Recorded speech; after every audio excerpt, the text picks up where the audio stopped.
Hello, welcome to another Gundam Operation 2 video. Welcome to another buffed or scuffed video. And if you guys aren't familiar with this series, basically at the end of every month, the devs will do a thing called the unit adjustments. They'll take a handful of suits from various classes and they'll buff or nerf them depending on the circumstances. And what I do is I usually take a few that interest me or interest a few other people, or interest a lot of people I should say, and we'll see if they are buffed or scuffed. And this is kind of a special one because I actually asked on the Discord, because there's so many suits coming out that I wanted to make a video on here, like the Atlas, the Gather Road Gem, and some other suits that got buffed, like the Sazabi and the Cubile. I didn't feel like I was gonna get enough time for the Full Armor Gundam, so I had some people try their best, try to get some really good matches with the Full Armor Gundam, and I would see if I can make a video with those only. And Taru actually had, who's the first video here, Taru had a really great match with the Full Armor Gundam at 600. And I'm going to spoil the endpoint damage here, or the end of the match damage, which is 150k. And I highly recommend you guys just at least watch this first part here and see how good he does with just the Full Armor Gundam at 600. And the Hitman will be helping him, by the way, in his Rikizi custom. And the next match, the second match, is going to be me playing the Full Armor Gundam, I believe at 450 or 500 in Desert. And I know I had the whole thing talking about how I had other people play it. I finally did get a chance to play the Full Armor Gundam, and I actually had some pretty good matches. And I was going to use the Desert match as a comparison to Taru's match.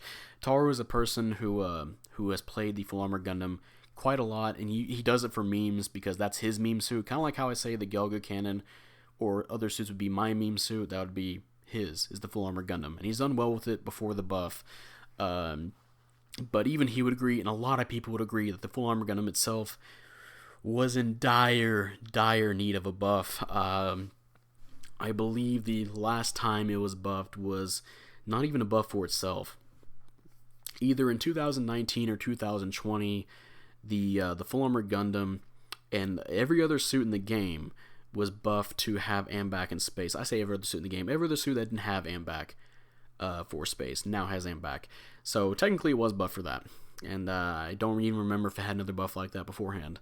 But that was a couple of good years ago, so and yeah, it just needed a buff by this point. It has a very basic kit, as you'd imagine a older suit to have. It had a shoulder cannon for stunning, it had a beam rifle for damage output. It couldn't stun by itself, I believe. If you fired 3 shots, it will overheat. It has Vulcans for basic Vulcan stuff. It has a beam saber for questionable self-defense, you know, something raids wouldn't be terrified of. And you finally have a missile bay, and is one of the worst weapons in the game. Well, was one of the worst weapons in the game. It did very little damage, 150 damage, but it had a very wide spread. This suit was supposed to excel in, as it says here in the aim here, like below all the buffs. The devs will type out what the suit was made to do. It's supposed to excel in long range, medium to long range, and these missiles were not very good mid-range. Not very good. People told me to play it like kind of like a shotgun, like point blank, a suit charging towards you. That way you can like stun them and then you can get something off. You know, kind of like a self-defense tool. But it was not. It's not very consistent. It's not good. It's not a good weapon, or it was not a good weapon. And if we look at the reference data that they post along with the aim for the suit in the website, yeah, this suit was just slowly regressing in win rate, and rival win rate, and in damage, pretty much everything in the board.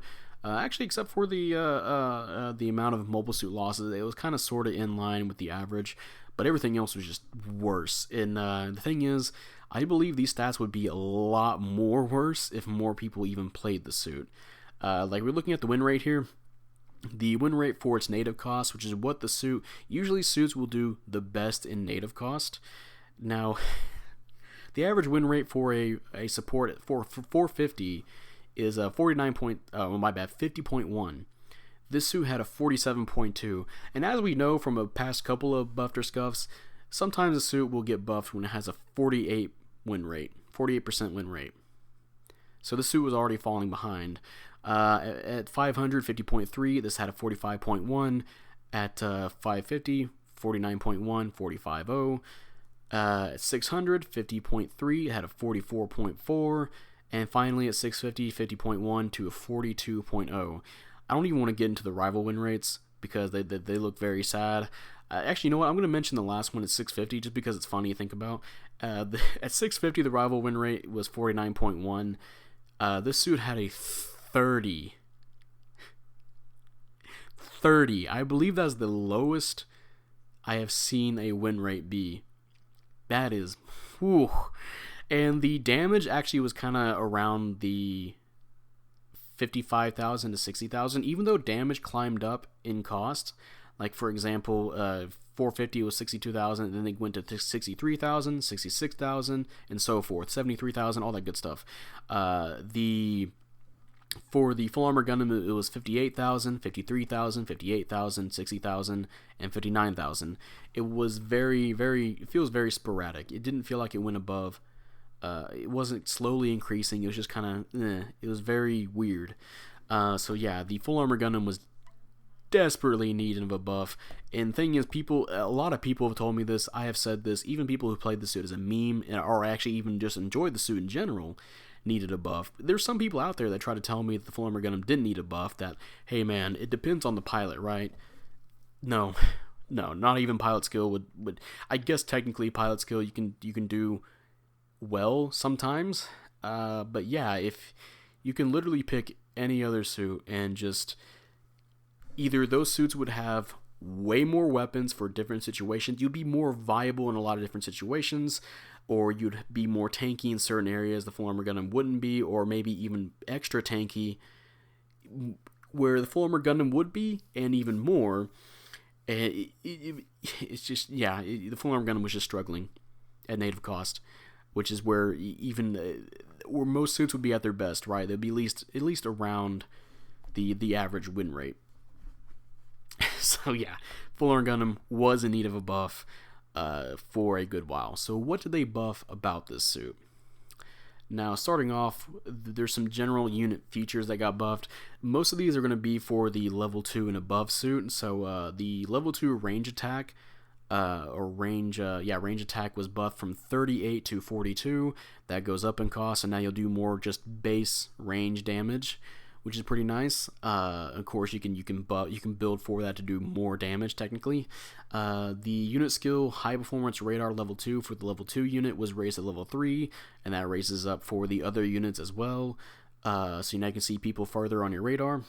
And of course they'll show up on their health bars will show up on other people's radar because of your supporting skill where you can see health. You have the level 2 close range. These are all for part slots, by the way. The close range part slot went from 5 to 7. The level 2 mid range part slot was from 12 to 13, and the long range part slot went from 19 to 20. And of course, because of every level they went higher, that also goes up. So that means you can do better builds, technically speaking. So if you want to do even more range damage, there you go. And that's what I did.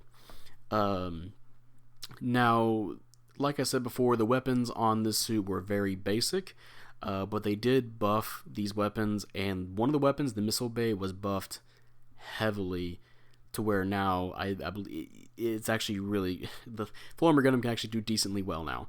But starting off, we have the twin beam rifle, which the heat rate was reduced from 45% to 40%. This it doesn't really help out too much in terms of trying to not overheat if you're trying to just use the same 3 beam rifle shots. Sometimes I just because of the way I play the full armor Gundam, I like to use all 3 shots anyway, so it doesn't really help me out too much. But for people who do like to save their heat rate a lot, basically it helps them out to where if they do 2 shots and they wait a little bit, they can probably fire another 2 shots. Usually if you try to save 2 shots, you had to wait a little bit before you fired another one, because if you fired another one, you'd still overheat. So that's fine. They reduce the heat rate. The level 2 damage was also increased from 1,050 to 1,100, and of course, as you go up in level, that will increase.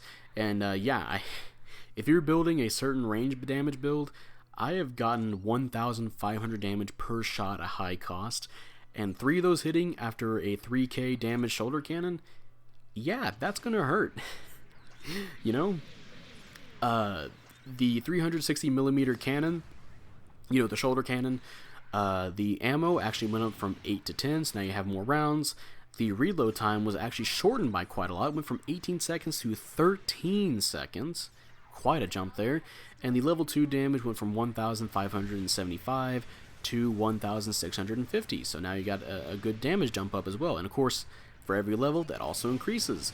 So that's actually a pretty significant buff. You know, the shoulder cannon has more ammo and it takes a shorter time to reload. Combine that with your twin beam rifle, well, now you got more damage output. Pretty nice. And finally, the last weapon here, the missile bay was finally buffed. Now, first of all, the damage went from 150, as we mentioned, had a really shitty spread with 150 damage per missile. It now has 500 damage per missile, which you'd be like, okay, well, it still has shitty spread, right? No. The dispersion, as they say here, the spread was narrowed quite a bit. And not only that, but the explosion range, the explosion radius range, has also been extended. Now it's just significantly easier to hit. And they also shortened the reload time from 17.5 to 15 seconds. And yeah, this is a major buff for this suit. I know it's just one suit just kind of being better, but that means you now have basically a whole new weapon for the full armor Gundam to use in between your beam rifle and your shoulder cannon. And because I believe the stun accumulation isn't too shabby on the missiles either. I don't want to say it's 2 or anything crazy like that. Maybe it is 2. Who knows? But it's definitely very good. Where it doesn't take a whole lot of missiles to get a stun, and you do shoot a good couple to in a cone now, and it is very useful. Where if you saw in Taru's match, he used it to either just try and get a stun from mid range, like I did my second match, but he also added a option to where, when I'm pretty sure a lot of people also did this, where if a teammate downswings an enemy in front of you, well, hey, you're going to get a lot of damage buildup from that alone. And if you combo that into your shoulder beam rifle, yeah, you have, it is a disgusting damage. This is something the full armor Gundam was already pretty good at, was just burst damage at mid to long range, and now it can do it even better. And again, like I said, this is practically a whole new weapon for the full armor Gundam to use. You know, there might be moments where you'll overheat your beam rifle. Well, now you don't have to overheat. You can shoot like one beam rifle shot, or you can throw in your missiles to avoid shooting a shoulder cannon shot. You know, you can save some ammo there. Little stuff in between each of your other weapons to use the missiles. So that is very much appreciated for this weapon. Very much. And yeah, overall, to say if this suit is buffed or scuffed, just all the stuff put together, I have to say this suit is buffed. Now, however, there's still some stuff about this suit where obviously there are still some suits that overall just have better options. You know, of course, like 650, there's just going to be better supports. That's just the way it is. But at least, you know, like at native cost 450 or 500, it can at least be somewhat viable now, just because of these changes. Like I said before, the burst damage was already something it can do at least well enough. Even if you're playing like a meme, you still get really good damage output. If you were good enough to avoid, you know, the enemy teams and all that good stuff, where you combo with your teammates, you can get good damage potentials, right? Or you have a pretty good potential to get high damage. That becomes even higher, and then you add in the ability with the you had in your missile bay. That means you have a extra weapon to stop maneuver armor, to stop shock dampeners, to stop suits you normally wouldn't be able to stop too often. You know, even at 600, you know, with the Dovenwolf doesn't have damage control. you now have a weapon to try and stun a Dovin Wolf with this suit that was not that good previously. So now you have, again, you have this a bunch of this little stuff where the Full Armor Gundam now feels, again, at least somewhat viable. And to be honest, that is still a major step up for the Full Armor Gundam. Again, overall, there are supports. I think, again, I would just play over this suit. But if you're one of those players who really love the Full Armor Gundam, or like to use it and you wish it was better, congratulations, it is a lot better to use. You can actually have a match where, okay, yeah, it might still feel like a meme to use, but at least there's reasons why you can do well in a match with this suit. So that is a really great thing to say for this suit, which I would talk mad shit about before. So yeah, that's gonna be the end of this video. If you guys enjoyed this video, leave a like, subscribe if you want. I'd really appreciate it. And, you know, type up in the comment section how you feel about the Full Armor Gundam. Do you like it? Do you hate it? And I'm not really a big fan of the Full Armor Gundam. Like I said before, the Gelga Cannon was my choice. It's what I got whenever I did that beginner role when I first started the game back in 2019, and it's been my beginner meme suit, right? But the Full Armor Gundam was just it was a pile of shit, to say the least. It wasn't super. You could at least do okay with it at native cost, but now with these buffs, you can at least feel like you can do something in the match. It doesn't feel like if you're, again, like I said, you can just do way better with this now, and that sometimes this is all you can ask for. Again, for like the third time or fourth time in a row, there are better supports, but at least you can take this out to quick match and feel good using it sometimes.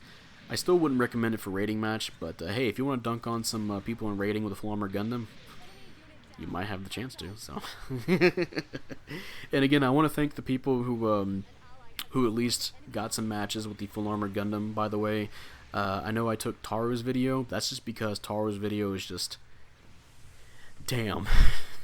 that is a really good case for you to try out the Full Armor Gundam, right? Getting 150k, what is it, 9-1? I can't remember the exact score right now because I'm not looking at the video right now. But yeah, that does showcase that it does have some better potential now. Even if Taru wasn't getting bullied by the Beyond Custom that match. But yeah, that's gonna be it. And yeah, I can't wait to go over what the rest of the buff suits were in the near future. So yeah, that'll be it, and I'll see you guys later. Bye.